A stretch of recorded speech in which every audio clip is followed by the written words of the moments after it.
the dice. This is it. High fly ball into right field. She is gone.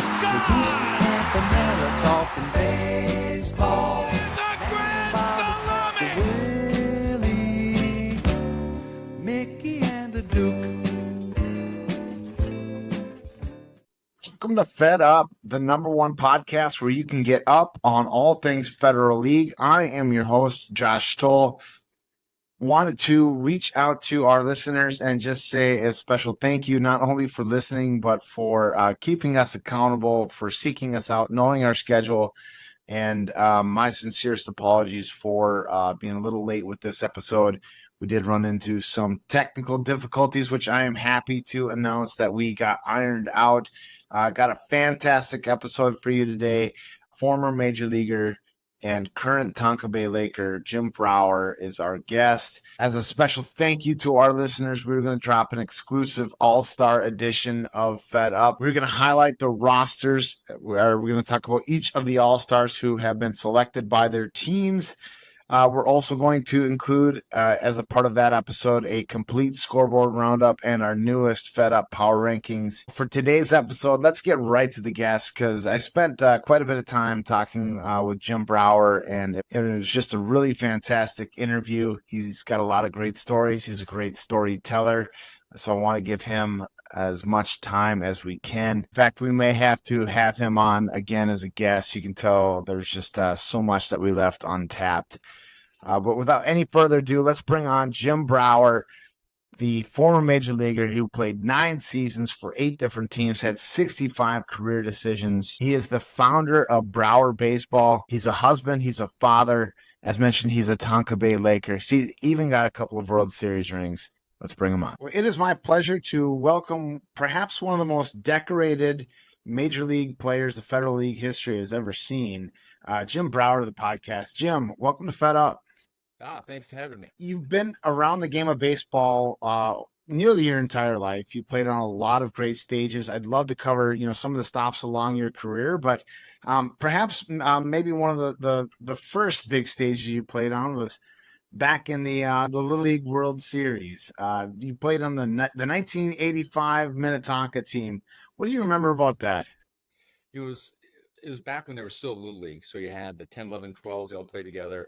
And I just remember I think there was 12 teams, maybe 8. We just played each other all summer. Nowadays, 12-year-olds are, they're traveling to perfect games and stuff. But we played at Bellamy Park all summer. We had an all-star team, and I think they took 1 or 2 players from each team, just from our little Bennett. And so we started playing, and we had a good team. I mean, these guys, multi-sport athletes, and a couple were neighbors, and it's when we used to just play baseball. We used to show up in the summer where there was no phones. You just kind of go and drink the hose water from some neighbor's house. I mean, the things that people talk about is what we did. And so it was just a really tight group. We ended up playing, I think of the 13 guys on that team, we ended up playing up almost all through high school. I would say of that team, 8 of them maintained all the way through high school. We were ranked nationally. But yeah, getting a Little League World Series, you get there, and I got to face Saudi Arabia. So we lost the first game, and I beat Saudi Arabia the second game. And somebody's like, Jim, what was that like? I'm like, these were military-based kids. They're American kids. They weren't very good at all. But, obviously they're better than the Saudis that don't even play baseball. I think they had 1 team there. So that was my team, and then we were playing Venezuela. That was our first international game. And they were men. At 12 years old, they're the ones that had the mustaches, and we got destroyed. But at that time, there was only 2 of us. There was a pitcher named Brad and myself. Brad lived right behind me. We pitched every other game, and we never lost. So this is before you had the rules on how many innings can you throw. Sure. So pitch limitations and Brad would throw a complete game on Friday. I would throw a complete game on Saturday. He'd come back on Sunday for the championship, go 6 complete. The next week, I'd go Friday. He'd go Saturday. I go Sunday. And so we did that for 4 different stops. We never lost, never got in the loser's bracket. So we got to the Little League World Series on 2 pitchers. And so, that's, if you're keeping track of pitches at home, that would be a lot. Yeah. No, they put somebody under the cell for that one. But different age, and I tell people all the time, you can't compete with what I was doing. How far did Brad go in his career? Did he play through high school? Did he play college? Yeah, him and I and another guy named Mike Mahady, who was the right fielder or left fielder at the time. All three of us went to the University of Minnesota to play for the Gophers. I was a starter. Brad ended up being a reliever. He was a closer my junior year. Good slider, great control. There was Kerry Lineberg was on the team. He had a major league career. They did great. But Mike played right field for all 4 seasons. We had, I think, 8 Division I players out of our team that, between Wow. our senior year and the junior year underneath us. So we had some players. So yeah, I was the only guy that continued on, professionally. But yeah, I went from Minnetonka to the University of Minnesota, and after 4 years, I ended up getting drafted in the 6th round by the Rangers, and that's kind of when it all started back in '94. Speaking of being drafted, how did that compare to your expectations? Did you expect to go somewhere around the 6th round? Were you happy with that? Were you a little disappointed? What was that day like for you? It was all up in the air. I mean, I'm telling people that I came in as, getting a full ride. I'm going to Minnesota, and after my junior year, I get sit down at the beginning of the season saying, Jim, we're not going to start you. I mean, you're going to be staying back with the redshirt freshmen and the people that are hurt. I'm like, what do you mean? This is my year to get drafted. I wasn't doing well enough to travel. So this is before cell phones. So I'd call my parents. I'm like, yeah, how's Miami? Well, it's pretty good. Yeah. It's really hot. I'm sitting at Dinkytown down in Minnesota. I didn't travel. No. So a little white lie on that point. But no, I didn't play to start off with. And then all of a sudden, people started getting hurt. I got a couple opportunities. At the time, they were playing 4 games a week. One on Saturday, or 1 Friday, 2 Saturday, and a Sunday, or 2 Saturday, 2 Sunday for Big Ten, the tournament during the conference play. And my roommate got hurt one game. I went out there and I was throwing 5 scoreless, got a win. The next game, something happened. I went out there, played again, got a win. And so now they have to pitch me. And then things went off, and I was pitcher of the year. Yeah, just the way it worked. I went from not playing, and I went and saw our counselor, just kind of get my life back in order, make sure I was going to school. I was a little light at some point. So yeah, I got back on track, and next thing you know, I got a break and took the most of it. And then I ended up getting drafted in the 6th round. And I was thinking after the season was done, at the beginning of the year, I wasn't thinking about being drafted at all. I was just trying to finish school. But then I was hearing more early 2nd, 3rd round, and went to the 6th, and things happened where they heard I was talking to somebody like a therapist, and it wasn't for anything other than just, visualization, breathing, getting your studies in order. Yeah. And at the time, that was kind of taboo. Now every team needs one. Like mental skills, I mean, you got to have it. I mean, that's just. But back in the '90s, that wasn't a thing, and so draft stock kind of pushed back a little bit. But the scout that Mike Daughtry, the one that came to see the games, was Jim. All I know is that I'm going to sign you. I don't know when. I said, listen, if you draft me, I'm gone. I'll go. I mean, I didn't. He came in after I got drafted in the 6th round, and the pitching coach at Minnesota didn't want me to leave. He goes, Jim, I played pro ball. You're not ready. You got to come back for another year. Absolutely not. I'm out. And actually, I just signed a second ago because he came in with the scouting director. There was no negotiations. It was just me. It wasn't even my family. I just was like, I'm ready. So I ended up signing right there. And nobody told me about taxes, by the way, because I bought an Isuzu Rodeo. I went down, bought an Isuzu Rodeo. My dad backed it. It was a, $25,000 car. Isuzu Rodeo on a set of golf clubs because somebody said all pro guys golf. So it sounds good. I got a bunch of Tommy Armour 845s, golf bag. Gosh, I don't know. It was like 28.5. Whatever the total is, you can, wordsmith it. My bonus, I think, was 40. I told my dad, I'm like, man, I got another $13,000 left. He goes, what? He goes, no, that's taxes. And I was like, yep, that's what happened. I ended up buying a Isuzu Rodeo and a set of golf clubs for my signing bonus. And then the pro career started. Such a great career at the University of Minnesota. You're a conference all-star. You won the Dave Winfield Award. Then you mentioned drafted later in that year with the Rangers. You ended up making your debut on September 5th, 1999. Pretty special day for you, I'm sure. Tell us a little bit about the context of how you made that debut. Yeah, it happened. I was with the Rangers. I had a great first season. I got drafted. I went. I ended up striking out, I think, 17 and 8 innings. I threw a no-hitter against a team in my first short season. I got after it, and it was awesome. it kind of went down after that a little bit, and I'm getting released.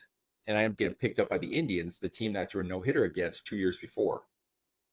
So that's how I got back to the Indians organization, is because of that one opportunity. That for game, yeah. And then I threw, I was in AAA, and I had a good season. It was 10-10 with a 4.2. It was one of those, I threw a crap ton. I did well, but it wasn't, like a 2 ERA. I mean, but they called me up. They called me up, and it was awesome. And I just remember, and at the time I was struggling. And so I went and got my hair like bright red. At the time, everyone was bleaching their hair blonde. I mean, players go through cycles, so they're bleaching their hair. And I was like, and I had long hair. Not now, I don't have much. It was long down to here. And I went down and I had it like flaming red, like Ronald McDonald red. And I looked after I was done. I was like, man, this is not good. But then I won that game that night. Yeah. And so we got to keep it. I won 2-3 games in a row, and I get called up. I just remember walking out opening day, Jacobs Field, like my opening day. I walk out because I'd be out there early as a long reliever. And all of a sudden I'm halfway in the outfield and the anthem kicks in. So 40,000 people, however it was there at the time, there were sellouts, maybe 30,000 arrived on time. And I was just, middle of the outfield saying, what a blessing. And all of a sudden I see something bright red on the side. And so I kind of fisheye left, and in the big board, it has a glowing close-up of my hair, which is just flaming red. And that's how I started my career. I after the game, I cut it off, and I got fined $500 for an inappropriate haircut. And I'm like, I just got here, man. I just got called up, and then so you have time, days, hanging out. And so we're over at Camden Yards, and it's a beautiful ballpark. And this is where, before Baltimore was what it is now, it was just the wharf, and it was just a really cool experience. And then the game was going on, and Dwight Gooden was starting. So Doc Gooden, I had his card growing up. I was like, I can't wait to watch this game. Yeah. And he got absolutely shelled. Like, he was a shell of himself, and he got crushed. I don't know what the score was, 8-0 after 1. And this guy named Jim Poole comes in, reliever. He gets a couple outs, has a guy in second, and the rain comes. And it's pouring rain. And so it's about almost 4 hours where they can bang it. It stops. And so then they're down big, 8-0 in the second. I have to go, but the details were. So they send me in. I was a starter. So they send me in there. I go, first batter I face is a guy named Jeff Conine. And it's different now. I do throw a lot of sliders. And you look at the Federal League, I throw sliders. I can't blow by anybody. I totally get it. I tell guys, age is undefeated. You hit 50, it slows down a little bit. But I was like, I know what I'm going to throw. The first pitch in the big leagues, I'm going to come back, and I threw a slider. And I got on top of it, and pitchers know, like, when you let it go, yes. And so I threw it, and I went, yes. And as soon as he hit it, I yelled, no. And that thing jumped. It was an unbelievable double. Yeah. So I used Jim Poole's run from second base. I was like, I just got on top of the best slider I think I've ever thrown in my life. And this guy not only hit it, he was just like 3 feet away from being, a home run on the first pitch I threw. Next guy up was Cal Ripken Jr. So I was like, here we go. So I threw a fastball. He jammed himself, and he got it right back to me. So I got out of the inning. And I ended up, from that point on, I think 4+ scoreless, maybe 5. And we came back to win it. And we had Jim Thome, Manny Ramirez, David Justice, Alomar, Robbie, Vizquel, Fryman. They were horses. They were winning like divisions 5-6 years in a row. Came back to win it. So in my first game, and you got the decision in that game. Yeah, I got the decision. And so after the game, I was pumped up. And I didn't have any family there, but obviously it was huge. I got a couple of game balls, whatever. So pumped up. And then Robbie Alomar, or Sandy Alomar, the catcher, comes up to me and goes, Jim, hey, do you know how close it was for you never to throw a pitch in the big leagues this season? And I was like, do we say downer? I was like, Sandy, got nothing for you. I don't know. He goes, I sat in the office with the manager and the GM, and then after the game, they're going to put you on the Phantom DL because I have to come off the disabled list, so they have to open up a roster spot, and they're going to put you on it, which obviously I would have taken because it's big league service time. And I was like, okay. But because I did well, they ended up releasing Jim Poole, the reliever in front of me. Right. That juiced his run. So I was able to stay in the big leagues. And so I tell kids all the time, I go, you never know when or how that break happens. You got to keep playing it out, because if Dwight Gooden wasn't a shell of himself, if the rain didn't come, Yeah. because, they use a reliever that, kind of ran out of gas before then. And if I didn't do the job, who knows? Because the way baseball works, what if I'm too old, or if I get released in the off season? Who knows? I mean, the game is different, but that's what I told guys. Like, you just got to walk it off. I mean, you could have give up a first pitch double, and you're like, well, here we go again. Instead, I've got hit a lot in my life, so I was like, okay. I mean, I go get some runs. It is what it is. Talk a little bit more about that kind of that uncertainty. You throw that first pitch and it gets just popped by Jeff Conine.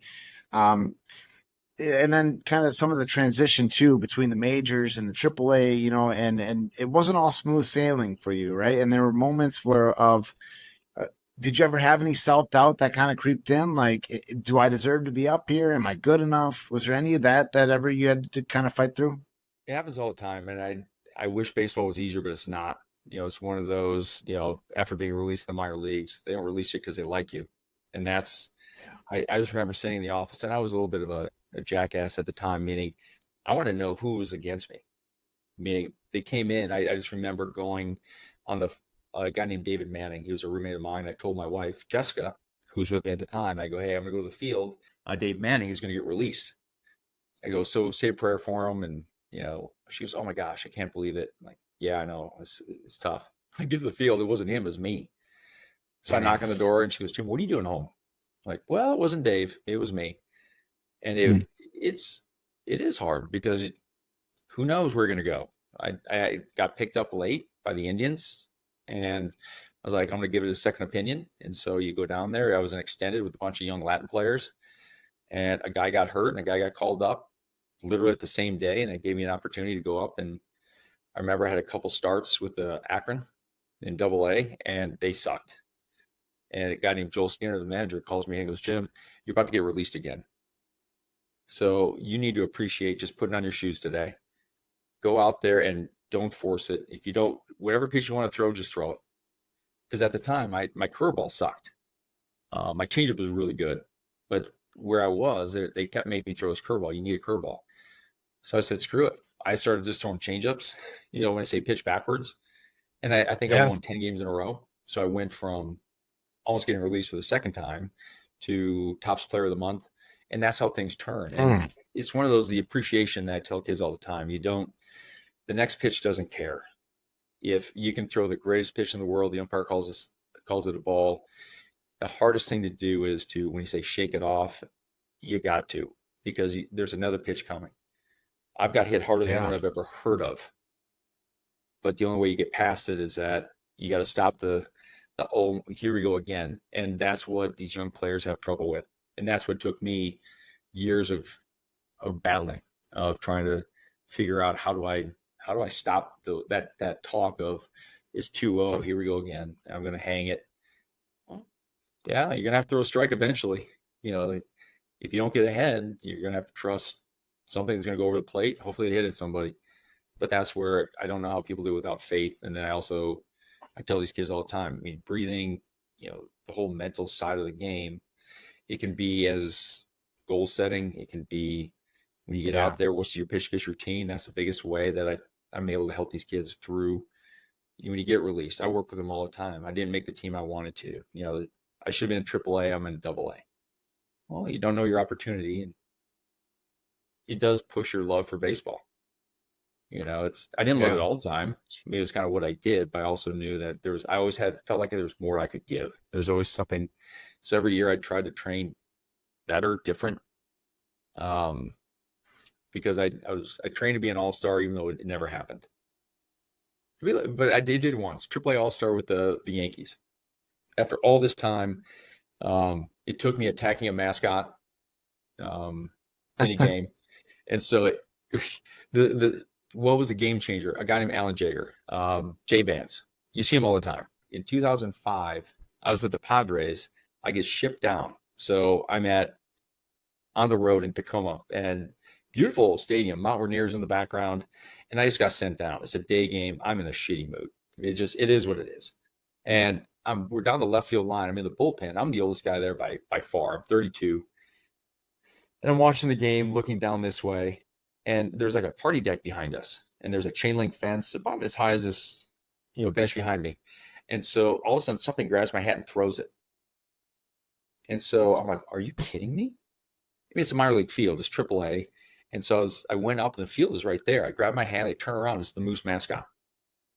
Tacoma Rainier, the Mariners AAA guy or mascot. I looked at it right through the nose holes. I go, listen, I didn't say crap to you. Don't ever touch me. Don't ever touch my hat. Yeah. So I went to sit down again. Thing went to grab my hat again.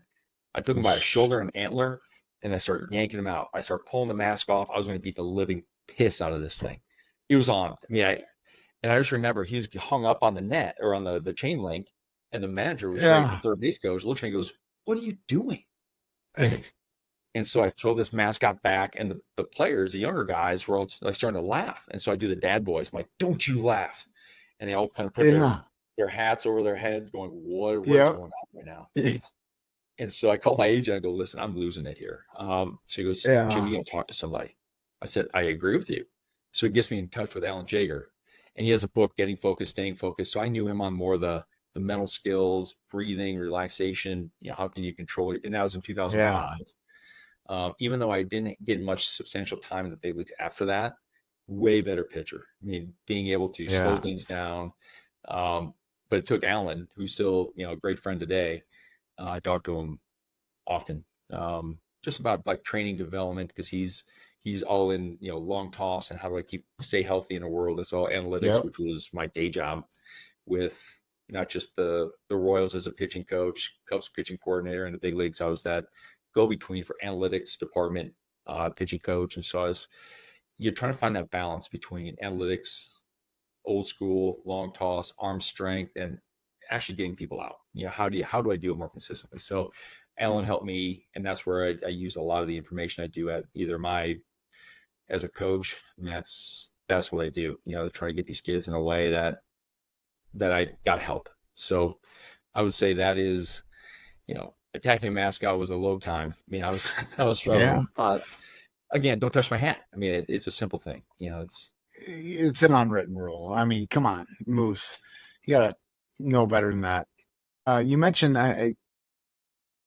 when you were receiving the counseling, and that almost being used against you when you with your draft stock, but you also now talk about the importance of the mental side of the game. I've been reading a lot of Harvey Dorfman too, who talked about all of these really super skilled players that just couldn't hack it on the mental side of the game. And it's a game that's so fraught with failure that that can certainly be, devastating for a player if they're not able to overcome that.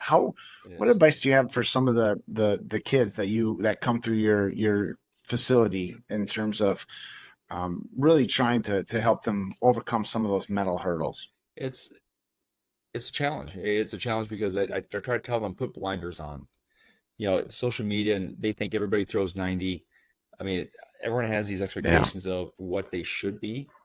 And the number of times I hear kids say, "Well, I'm a perfectionist." I'm like, just stop. You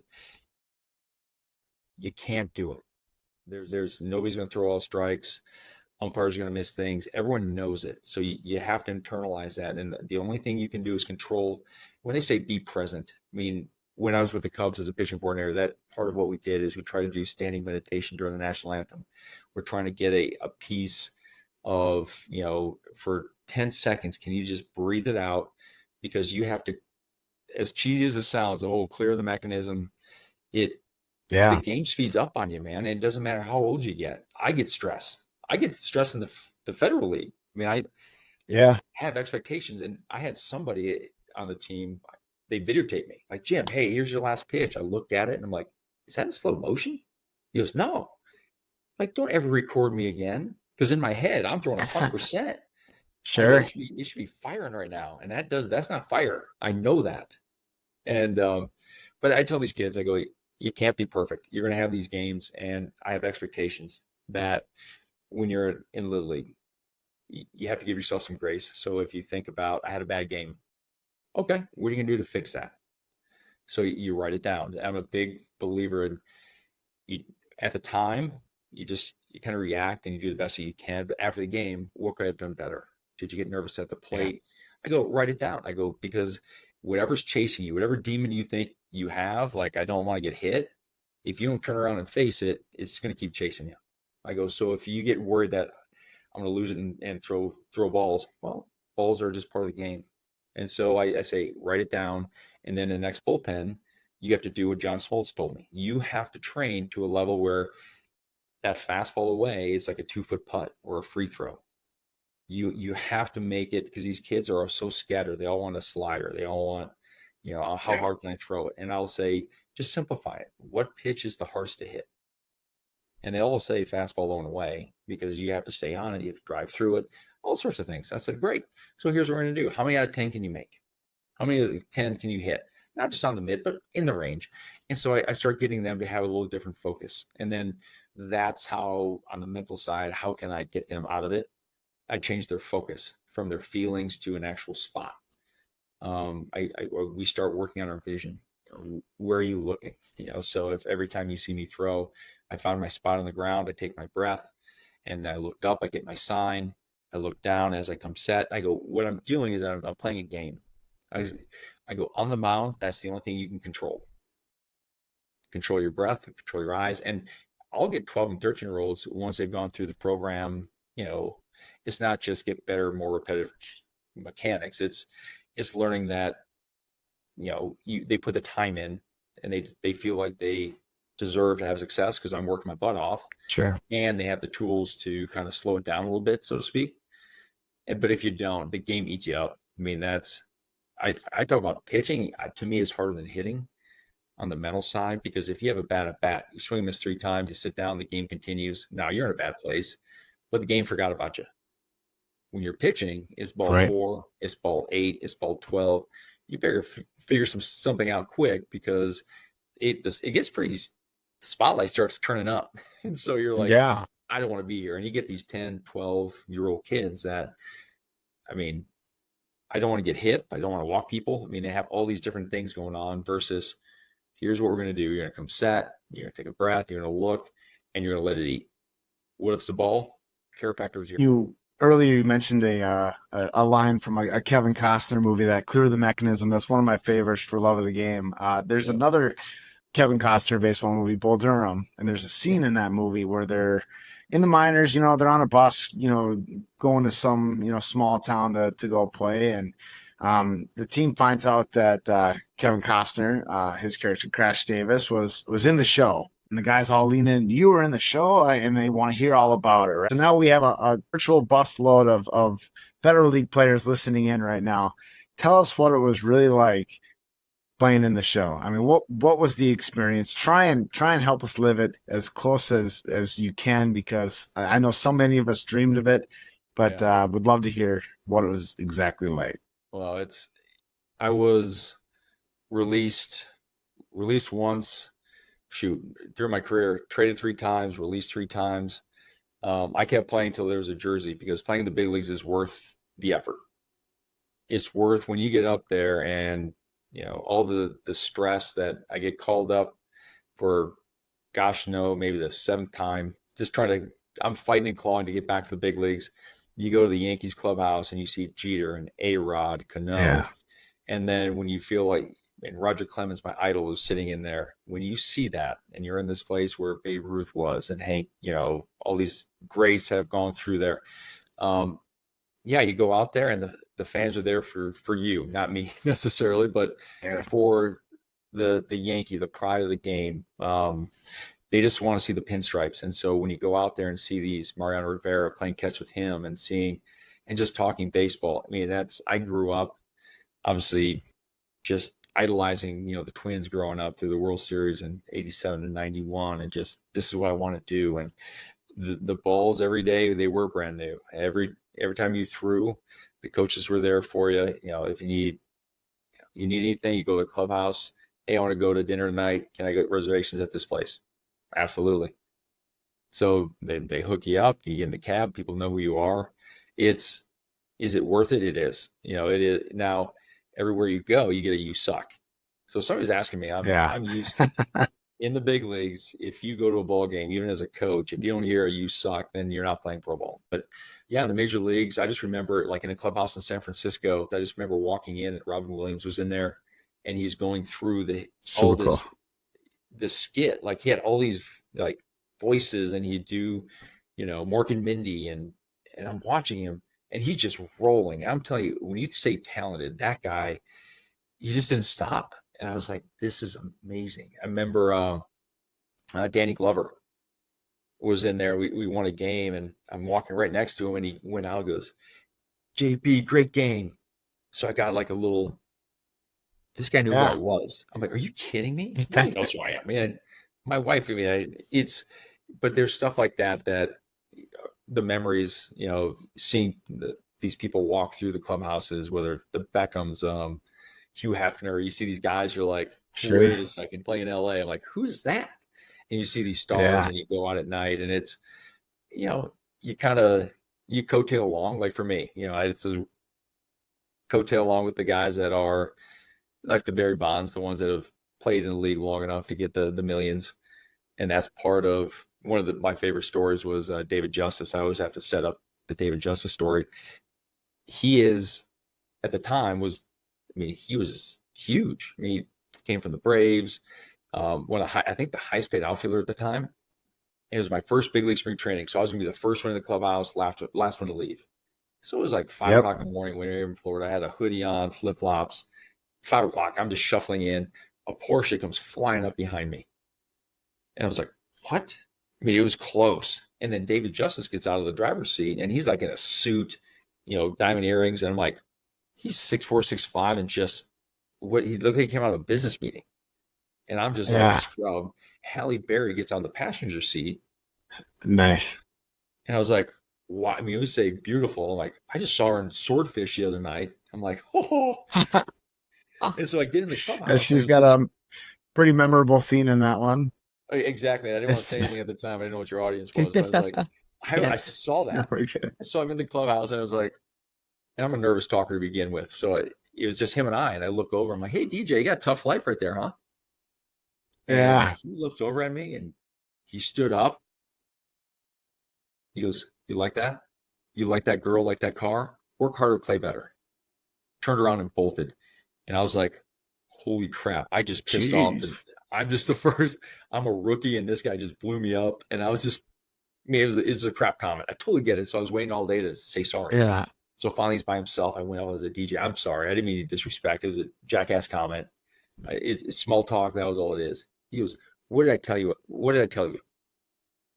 And honestly, I just blacked out. I was like, I don't know. I just want to say sorry. I didn't want a conversation. Yeah. I didn't think this was going to go both ways. He goes, what did I tell you? I said, you need to work hard, and play better. Yeah. Like, yeah, gotcha. What does it mean? And in this whole thing, I just want to say sorry. I didn't want a conversation. He goes, you can work as hard as you want, but you're never going to make the big leagues unless you play better. You can play better. You might make the big leagues, but unless you work hard, you'll never make enough money to get that girl or that car. Sure. So you got to do both. Now, the fact is, I use a story not for the girl in the car thing, but the fact is you got to do both. You do have to work hard and you do have to play better. You got to put them all together. So I try to get these players. So that's my adult story, the way it went down. Yeah. A little more superficial kind of thing. But for the kids, I tell them, I love how they work. You can work hard, but you got to pull it together on the field. And even if you're pulling together on the field, which it's the most important thing, but you got to back it up. You got to back it up with work, because if you want to sustain it, you want to keep playing, people will catch up to you. So I spin it from that one to more of so all the different things that I have, the memories, the stories, the Barry, like how good are these players? I mean, I was blessed, but some of these guys are really blessed. I mean, the stories of how good was Barry Bonds, ridiculous. So yeah. It is fun to see the stories and see how good these players are on a daily basis. And then you get to compete against them. And somebody asked me, you have to look it up. I had one of these players and he goes, Jim, your stats are pretty mid in the big leagues. You gotta be honest. I'm like, I don't even know what that means. He goes, mid, and average. I'm like, one is kind of mean, but I get it. He goes 500 with a 4.2, 4.5, something like that. But then on Baseball Reference, you can go and see who the top guys that you faced. Like you can go through, who did I face? And so I went Yeah. through this list. Now, these players didn't recognize him, but number one was Todd Helton. I go, this Yeah. guy's in the Hall Hall of of Fame. Famer. He's the guy I faced the Yeah. most. You have a guy named Larry Walker's in there. A guy named Sammy Yeah. Sosa. You have a guy named Chipper Jones, Andrew Jones. I'm going through Yep. this list of players. I'm like, no wonder I was mid. I mean, are you kidding me? I mean, I'm looking at the names, Jim Edmonds, and these. So Yeah. I'm very blessed to play against some really good players. In the top 15, I think 8 are in the Hall of Fame of guys I faced in most of my career. So I was happy to be a part of it, but I wish I would have faced a little less competition because maybe Sure. Yeah.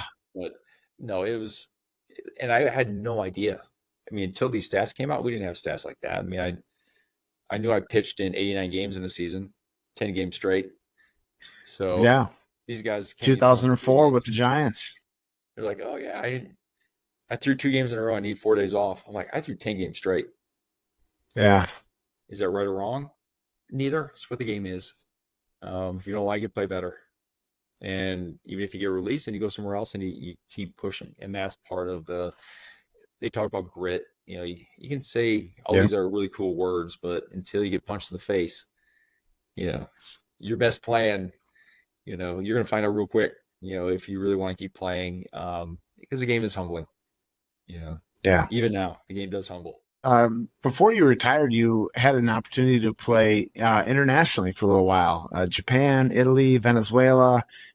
Talk to me a little bit about those experiences. What do you remember? What did you learn? What kind of stood out during that time?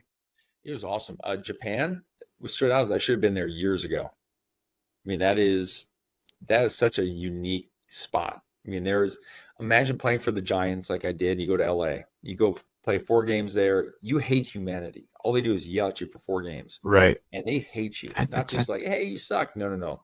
It's real. Vitriol. It is. And so you're just like, man, this sucks. You go to Japan, I mean, it's all like banging drums. And now it's Japanese, and my Japanese wasn't very good. So I guess they could have been yelling at me, but they did it with a really smile on their face. So it just plays off totally different. And so but they just love their team. They go up early. There's never like negatives. There's no flicking off. It was just a straight, really cool experience. My wife and daughter, she was really young at the time. She was a toddler, 2, I think. But the streets were safe. She could, you know, go around at night with the time change in Tokyo, and I was in Hiroshima. It's a different game. You have to. When I went there, my agent goes, Jim, when you go there, understand that they play it differently. Don't try to do the Americanized version of it.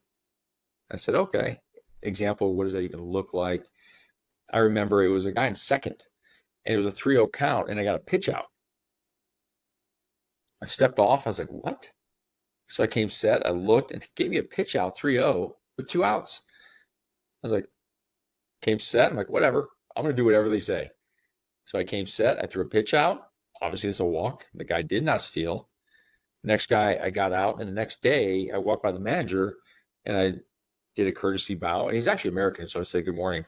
Walked right past me, mean mugged me. Like, the frick was that? Yeah. Saw him later on, said hi to him. He just blew right past me. Didn't say a word. I went to my interpreter. I go, what the frick is that?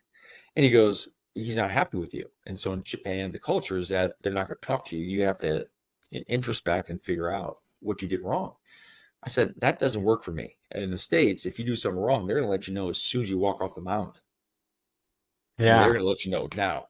I go, so can you just go ask him?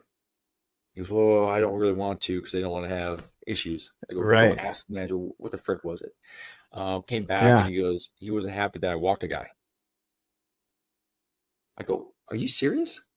I go, it's a pitch out. He made me walk him. He goes, that's what he told me. Sounds good. So you find out that they have these different customs that are Yeah. a little different. So I went from Japan, and that's Cool. the one time I got hurt. I got hurt in Japan. I had a bone spur removed in the off season. I couldn't get back there. So I went down to Venezuela to show that I was healthy. So he goes, Jim, come out, use it like a rehab. And all of a sudden my arm strength started coming back. And it was like 92, 94, 95, 96. I'm like, oh, crap. So then I went to Venezuela to show that I was healthy, pitched great in Venezuela. And I told my agent, I go, hey, is there any chance in the big leagues? He goes, no, but there's a place in Italy that wants you. I was like, all right, let's go. I was all dressed up. I was already ready to go somewhere. So I went to Italy, and I threw Italy's first opening day no-hitter. I mean, it was absolutely worth it. And I would have went back, but I got a job with the Royals as a pitching coach. And I was like, oh, I mean, those jobs don't always come up. So I'm like, I should take it. So I took it and, left my playing career behind at that point. And that's where in 2011 I started coaching, and it began. And you certainly had some success as a coach in the major leagues. Collected a little hardware. Why don't you tell us a little bit about those experiences? Yeah, right place, right time. So I got with the Kansas City Royals, and so I went there as a low-A pitching coach for the first 2 seasons, and then I went to Double-A after that. And so at Double-A, worked with a lot of and they just had a great core group of players, position players, supplementing some pitching. And we ended up going to a World Series, lost the first World Series to the Giants. And the next year I went back to Double-A, working with some of the, Yordan Ventura, a little bit of Kelvin Herrera. And next thing you know, they go and win a World Series. So I got a World Series ring out of that. So 3 years, Awesome. I got American League Championship ring, I got a World Series ring, and then at that, I got the opportunity to be a Cubs pitching coordinator. So I went over to the Cubs, and that next year as a coordinator, I had to run the whole minor league system of, hey, Josh, Theo Epstein asked me about Josh, like, hey, what's he up to? I can't say, I think he's doing okay.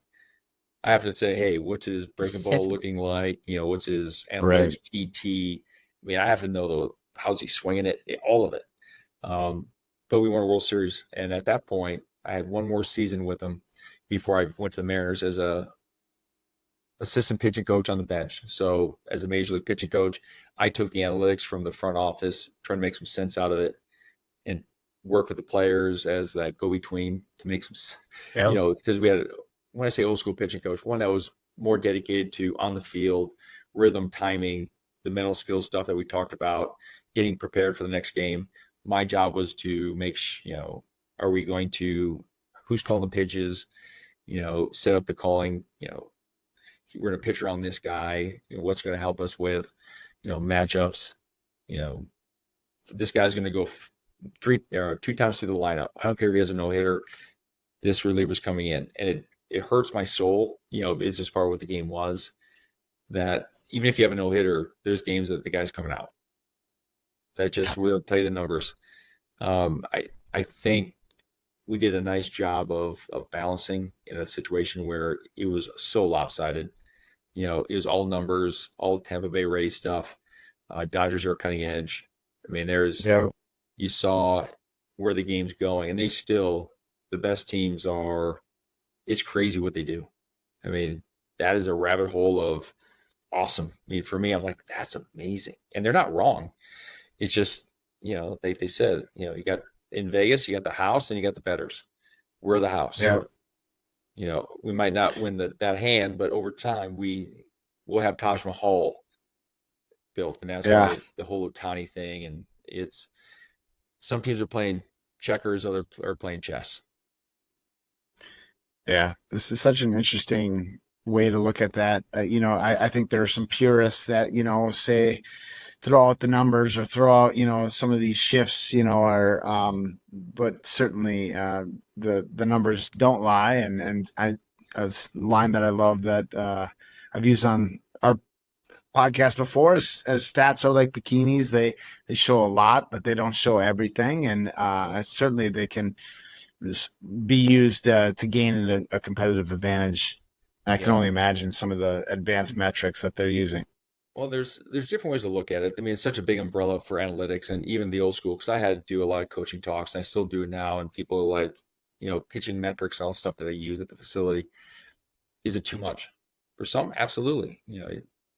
But I'm just looking for that one extra piece to make a player better. It's not, is it good for everybody? No, nothing's good for everybody. But I challenge any guy. Like, if I'm old school, if I'm up there hitting and this guy's batting 300, the guy in deck's batting 200, who do I want to face? That guy. Yeah. But now analytics show me that the guy that's batting 300 is batting 150 with pitches in the bottom of the zone. The guy on deck is hitting 400 on pitches at the bottom of the zone. I'm a sinker slider guy. If anybody's seen me in the Fed League, I'm going to, Lord willing, keep the ball down, and it's going to be moving one way or the other. And that's the way I've been once I started having success. I go, so who now do I want to face? Well, the batting average of 300 means nothing to me. Bottom of the zone is where I pitch, so I'm going to take my chance with this guy. And so everybody's like, well, Jim, I like those numbers, but I don't like these other numbers. Like, well, the other numbers are showing you this guy can't hit a breaking ball. So instead of me trying to fight to find that out, I got numbers to show you right now that this guy can't hit a slider for love nor money. He loves curveballs. So which one are you going to? Well, he hates hitting lefties. Well, I'm going to bring in a lefty to face him with the guys on base. Right.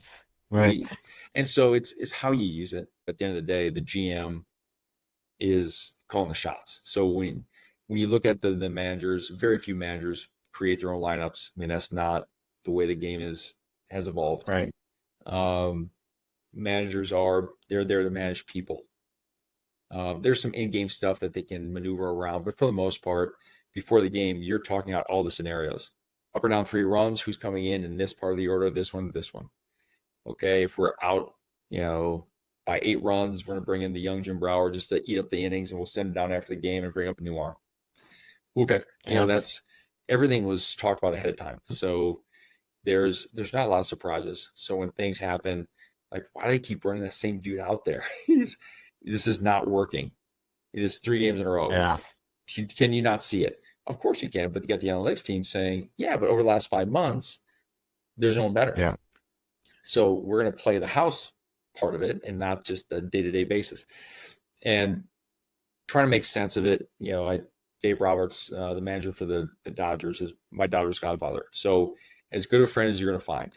And if you're not going to be, whoever your favorite team is, the Dodgers, even though they're kind of the evil empire right now with what they're doing, Dave is that good of a guy. But I talk to him and I go, how do you manage that? Like, the analytics, and the Dodgers are cutting edge, obviously. He goes, I lost a World Series because I was listening to the analytics too much. And I didn't make that mistake again, and he won the next one. Then he had losing to the Astros, who obviously cheated. You mentioned the Astros. I saw a recent interview with Justin Verlander, and he was asked about some of the recent increase in pitcher injuries in the major leagues, and he was asked about some of his thoughts. Some of it, I think they were trying to put it on some of the pitching clock and some of the new rule changes. But he talked about just the stress on velocity, right, and trying to spin it as hard as you can and throw it as hard as you can, and that's the way it was at the major league level, and that obviously filters all the way down to the youth level. What are your thoughts there on not only the injuries and why they may be occurring, but just on the importance of velocity, and do you see something? Do you focus on something else at Broward baseball, or are you kind of a velocity guy as well? Well, it's a good question. I mean, velocity is the number one indicator of success at the major league level. And that's just, but where I work with these kids, you go to the website. I have people ask me, like, Jim, my son needs to throw harder. On my website, I don't bring up velocity at all. There's nothing that I do. There's no velocity throwing. I know the importance of it, but these are major leaguers. The goal, when they say arm health is important, it's everything, along with using your body better. So what we do is we more or less chase movement. If I get you to move better, you get better mechanics, get your arm in a stronger position, start using your legs, all those things that you talk about, working from the ground up. You use your body, you stay healthy, you can repeat your pitches, and you throw harder because you're using your body in a better way. So even though that is an outcome for what we do, do they throw harder?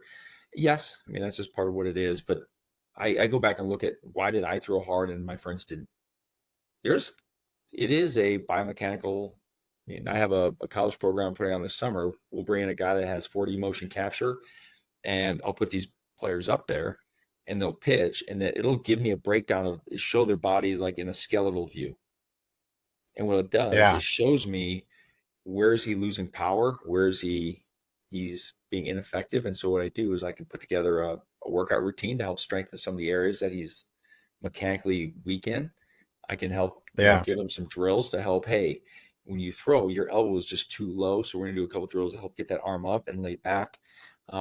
I have a man, our physical therapist from MVP, is going to stretch you out. He's going to get you in a place.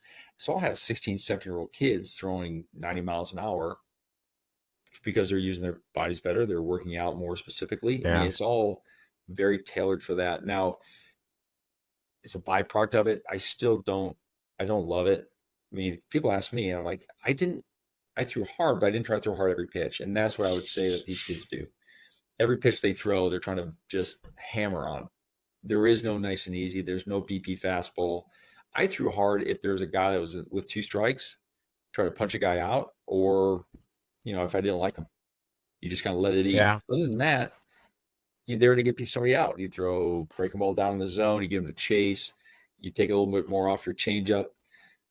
Even now, 3-pitch inning, I love. These kids, they want no contact. I'd rather give up a walk than a hit. I'd rather walk a guy than, I'd rather strike out 3 and walk 3. I'm like, I don't understand. It's just such a disconnect for me. But that's where the game is. And whether social media or what they see Duran throwing 104, 105. Physically, the game is changing. And that's in Minnesota, hockey's been going year round forever. Ever since I was here, that's back in the 80s. The basketball started probably in the 90s with AAU basketball. They play year round. Now, baseball is probably the last thing in Minnesota to start. Kind of there's spring, there's summer, there's fall, there's winter training. When's enough? Well, some of these kids don't like to play other sports. And so to keep them active, you keep them playing. The difference is you keep them playing year round, you get that multi-sport athlete an okay multi-sport athlete. He can't compete against that kid. He does it year round, and baseball is a very technical sport. So his fielding, he's fluid. His hitting, he may not be as strong, but he has an approach. He's in pitching, he's got a feel for his pitches that in the past, I just show up and, take a couple weeks to get loose and you go after and get it. That's how the game's changing.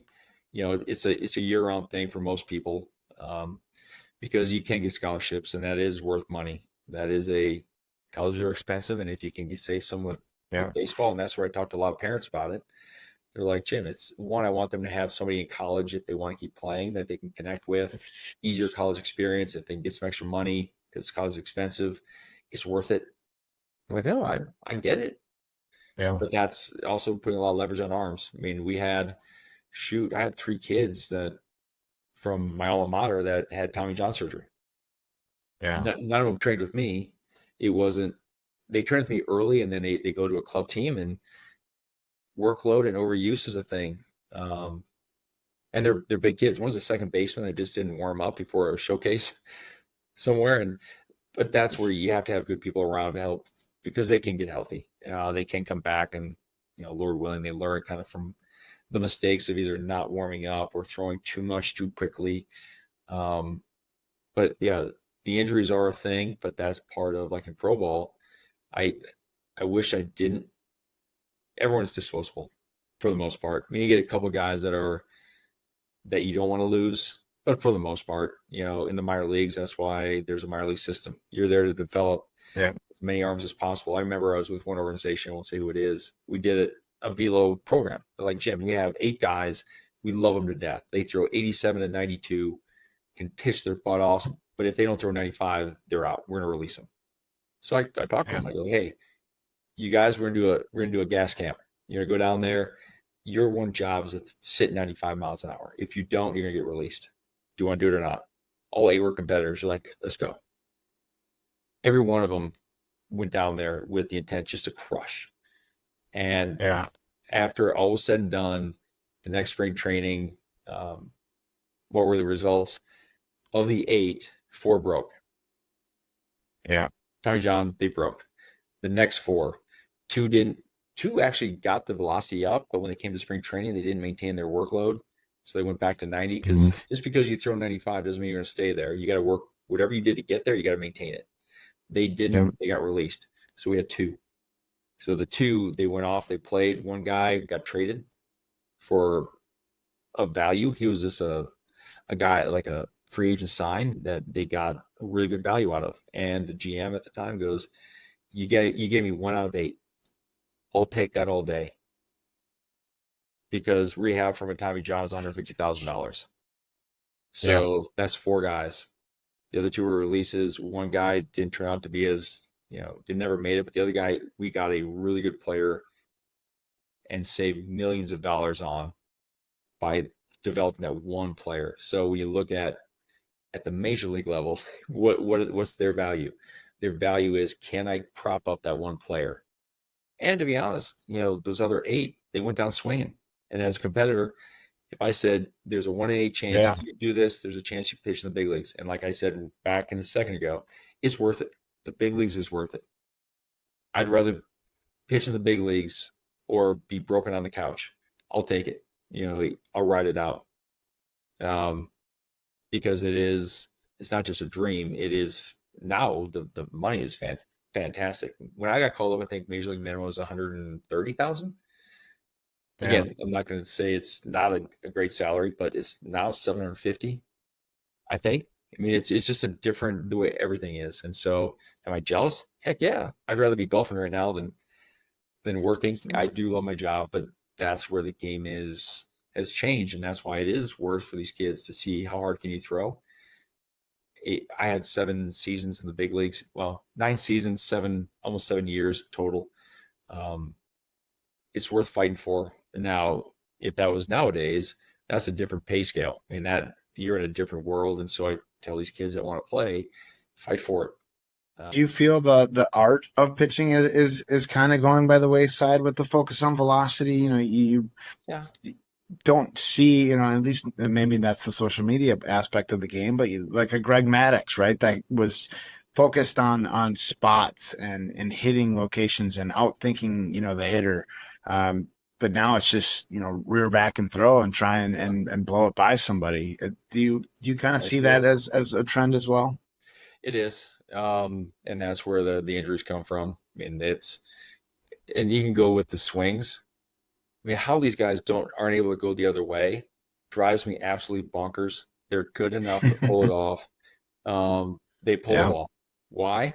Analytics say that I'd rather them hit a double in the gap than have the chance of hitting into a double play going the other way, which nobody bunts.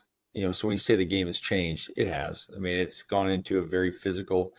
If you don't throw hard, you don't have to, but we got to get the ball to move. You got horizontal break, vertical break. We got to find a grip that makes that ball do something above average or below average. I just need an outlier. I don't even care. Sure.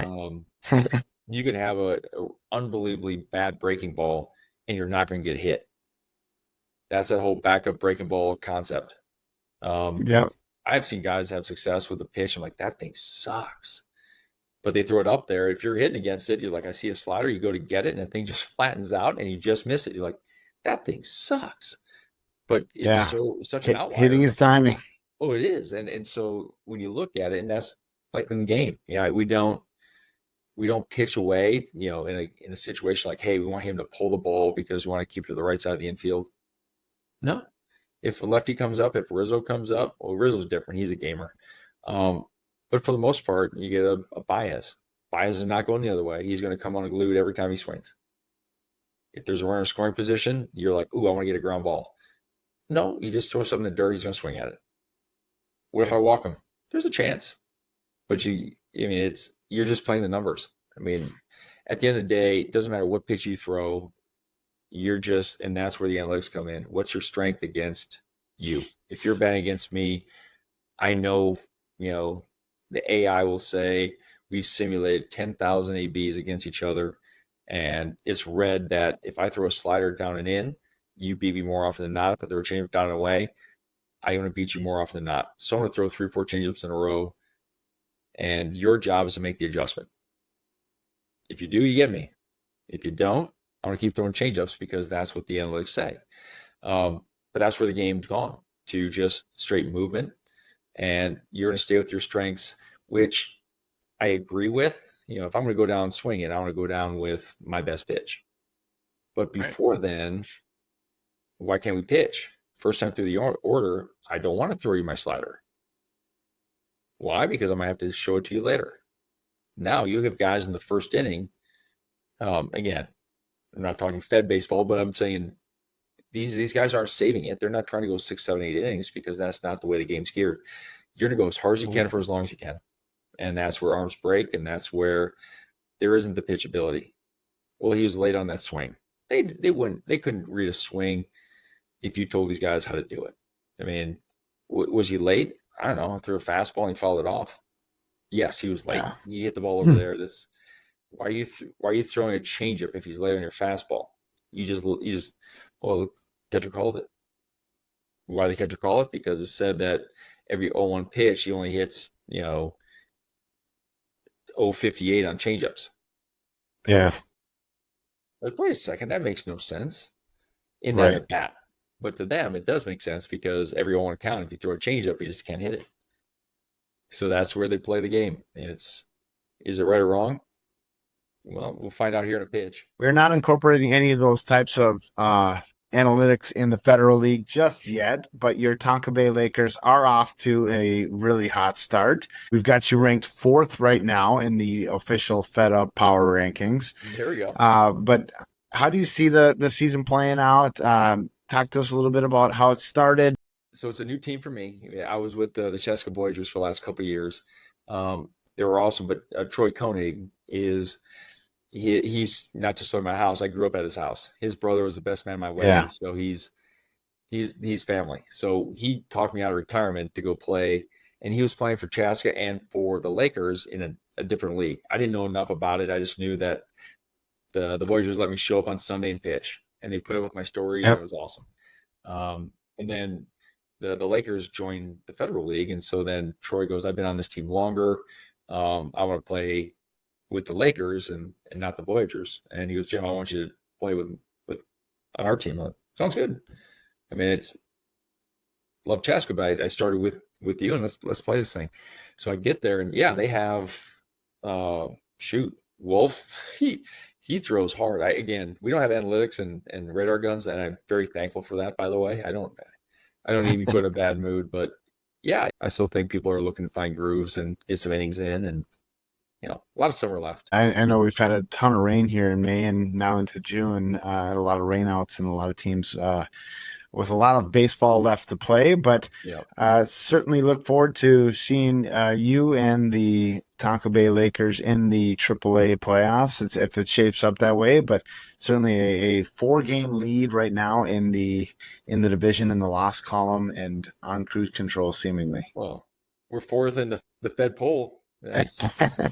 I'll take it. I do have fun, and that's like for here, I try to throw, and that's why they're giving me crap with the walking more guys. I walked one guy last summer. Yeah. And now it's 2 this year, right? It's 2, and it both happened after like an injury. It was funny because I remember it, and it doesn't mean I won't walk more people. I did in the playoffs. When the playoffs start, I get a little more specific, but I love mixing pitches. I don't really challenge anybody. I got 4 pitches. I just try to throw them up there and have some fun with it. But yeah, let's see, last year I hurt my shoulder, and I came back, and the first bat of the game, I was just worried. I'm like, I don't want to hurt. And I walked him on 4 pitches. That was my walk last year. And then this year, it was my hamstring. I threw and I felt like a pull. I'm like, that's not good. So I tried to just throw as slow as I could just to throw it over the plate. I walked 2 guys in a row, and they came out and said, "Are you hurt?" I'm like, yeah. Well, give me one more batter. Let me see if I can. And I ended up throwing, literally a changeup off of just a basic leg. It's like, here it is. Threw a changeup. Thank God he hit it right at somebody. So I got out of it. So I took a week off, and now I'm just trying, it's through a lot of innings. So we're just trying to stay healthy. So yeah, my secret is I try to go throw curveballs at guys. When guys make adjustments, then I can do more. I've loved it. And guys like the Lakers, they've been great to hang out with, and like the Voyagers. It just kind of, my competitive juices are, I love seeing guys play. Having fun, and for me, how much is in the tank? I don't know. I love throwing sliders, and if a guy's diving, I like trying to throw fastballs in. The next time I'll throw a curveball at him to try to get him up. I mean, it's, to your point, the pitching part of it, don't throw hard, but if I can mix the pitches and, get a couple of rollovers, that's always a fun day. But I really am just really grateful that you are in the league. You definitely elevate everyone's experience, and just having somebody of your, who's accomplished what you have in the game, and just is so humble about it, and so eager to share some of their experience. So just really appreciate you being in the league, and really appreciate you being on the show. I appreciate the invite, and that was fun. Talking baseball, that's why getting back into it, because being in the facility all the time. I told my wife Jessica, I need something. I don't get to watch baseball as much because I'm always working. I go, this gives me a 2.5 hour window of just going. I have a uniform on. I don't even have to play. I told him I'll just sit here. I'll keep score. It's just fun for me to be out there. And I appreciate you and all the other guys that get out there and have a passion for it, because there's a lot of baseball players that are 35 and over, even under. I didn't even know it. It's like a little cult. They love it. They come and rent cages, and you get to know them, and you just have fun with it. And I do too. So I appreciate you and all you do, and I love it. Again, appreciate you coming on, and look forward to running into you sometime this season. I will see you down the road. Thanks for having me, Josh. Well, that is all the time we have for this edition of Fed Up. Thank you so much for listening. Thank you for your patience once again. Look for our special All-Star episode, where once again we will highlight the All-Star rosters. We will deliver a full scoreboard roundup. We will even glance at the standings to see how they have changed since our last episode. And we will include a latest edition of our Fed Up Power Rankings. Been a couple of weeks since we've done that, so looking forward to seeing how those have changed. Thanks for listening. We'll see you then.